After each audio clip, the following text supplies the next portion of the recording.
Alors cette année, on a choisi de venir à Villeneuve pour parler de l'Armagnac et autour de l'Armagnac, parler aussi des filières agricoles de qualité. On a travaillé sur le bio, on travaille sur une autre manière de produire qu'on essaie aussi d'intégrer au niveau du département dans les écoles, les EHPAD, pour donner un peu la notion du goût, de la qualité et de la valeur des choses qu'on est capable de faire sur ce territoire et que les gens ignorent qu'on fait sur ce territoire.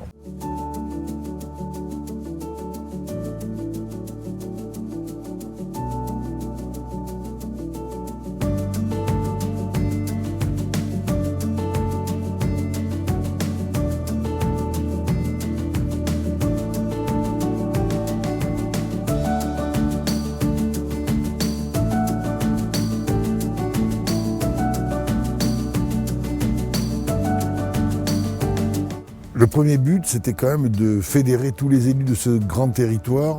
Projet de longue haleine, il faut qu'on fasse adhérer tout le monde et qu'on progresse tous ensemble. Donc il faut qu'on partage ensemble un projet de territoire commun. Et ça, c'est la base. Cette journée nous permet d'aller à la rencontre d'un public particulier, que sont les élus du territoire. Parce que je pense que dans la salle, il y en avait 80%. Et c'est eux nos premiers interlocuteurs sur la zone. L'élu est l'intermédiaire entre le consommateur et nous, mais c'est celui aussi qui peut le plus à même d'agir sur le territoire. C'est le département qui a le nombre de produits bénéficiant de signes de qualité et d'origine le plus important. Et c'est, pour moi, quelque chose de très positif. Dans ce département, il y a des productions qui sont connues dans le monde entier, et personne ne sait que ça se passe ici. Vous avez le choix du prix et le choix de la qualité. On a fait le choix de la qualité ici dans ce département. J'ai tendance à vous dire d'ailleurs qu'on a fait le choix aussi au niveau de la région.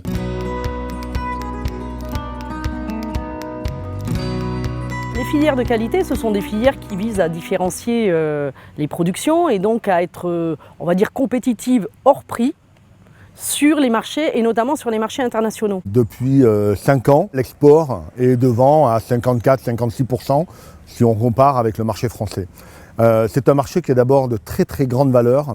Il y a une grande valeur ajoutée lorsqu'on exporte en Chine, lorsqu'on exporte aux États-Unis, lorsqu'on exporte en Grande-Bretagne. Effectivement, il y a tout intérêt à bien faire valoir si on veut être bon sur les marchés internationaux, peut-être pas les prix, mais plutôt la différence du produit par rapport aux autres produits qui se présentent sur le marché et qui sont compétitifs, eux, prix.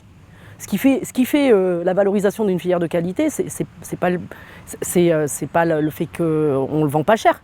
C'est le fait qu'il est différent et que c'est pour ça qu'on l'achète et qu'on est prêt à l'acheter à un prix plus élevé que les autres.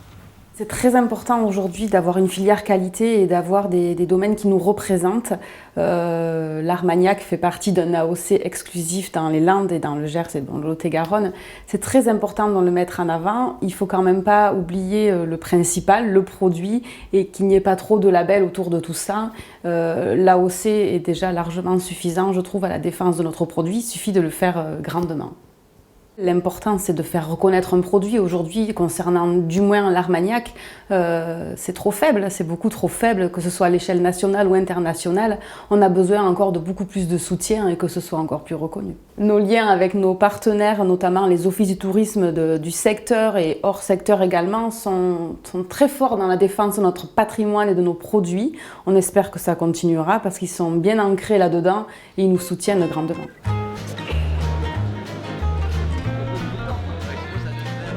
J'ai la chance d'avoir eu la transmission par mon père de ce savoir-faire, mais aujourd'hui j'ai dû développer des activités diversifiées pour pouvoir justement élargir cette connaissance de l'Armagnac aux autres.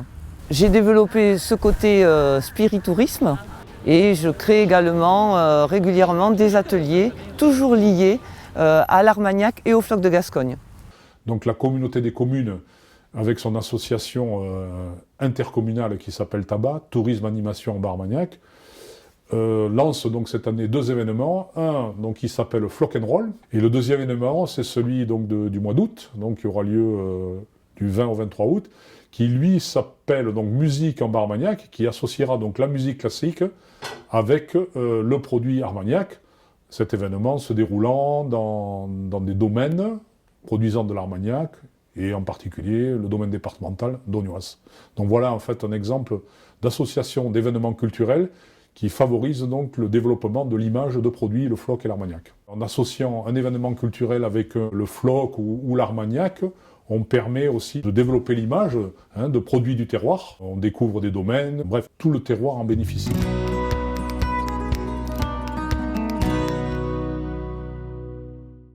Si les agriculteurs s'investissent dans ces appellations ou indications géographiques, c'est parce qu'ils en attendent une meilleure valorisation de leurs produits. Et donc, évidemment, qu'il y a un enjeu fort pour maintenir de l'agriculture, à la fois pour les agriculteurs, mais aussi pour les territoires, parce qu'aujourd'hui, maintenir de l'agriculture sur le territoire, c'est faire du développement économique territorial. Nous avons répondu à l'appel à projet de l'écomusée de Marquez à Sabre, qui cherchait un agriculteur pour s'installer sur les terres de l'écomusée. J'ai repris sur la vente directe sur les marchés, un peu sur la cantine de l'école de Sabre. On a été accompagné là-dessus par la communauté de communes qui avait une chargée de mission sur la restauration collective, donc qui a permis de faire le lien. Et maintenant qu'on a un lien avec la cantinière, elle peut nous commander des légumes et on peut lui livrer sans souci. Je ne me vois pas agriculteur tout seul. J'ai besoin d'une structure comme AgroBio 40 pour me soutenir et pour m'accompagner dans une démarche d'agriculture bio autonome, en circuit court et vraiment une agriculture bio de territoire le plus autonome possible.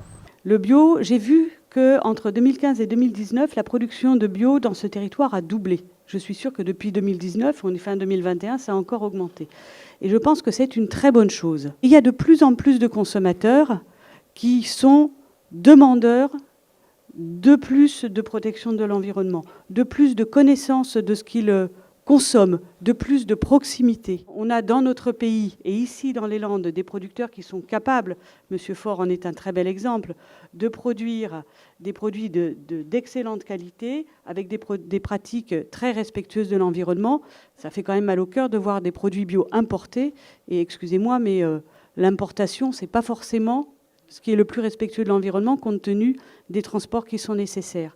Donc oui, il faut continuer à faire des produits biologiques. Si on regarde aujourd'hui, l'agriculture, et particulièrement la filière gras, c'est quand même le deuxième pôle économique du département. On travaille depuis de très nombreuses années, et ça a dû être évoqué ce matin avec Qualité Land, qui est largement prise en charge par les finances du département, pour fédérer tous ces produits de qualité, pour en faire réellement une identité. Ce grand territoire du nord des Landes est un territoire, je dirais, il y a 40 ans, 50 ans, tout le monde pensait qu'il était perdu, que la déshérence n'allait faire qu'en s'accentuant. Et beaucoup d'élus se sont mobilisés pour faire en sorte que ce territoire vive, et on a complètement inversé les chiffres. Il y a des emplois propres à ce territoire. On a longtemps pensé qu'il n'était fait que pour être habité, puis on allait travailler ailleurs. Non, aujourd'hui, il est habité, mais il y a beaucoup d'entreprises qui se sont développées, beaucoup de filières qui se sont créées, et donc productrices d'emplois. Et donc c'est ça qu'on veut mettre en évidence, et pour donner envie à tous nos jeunes qui le veulent, de rester sur ce territoire et d'y trouver des moyens de vie et d'existence.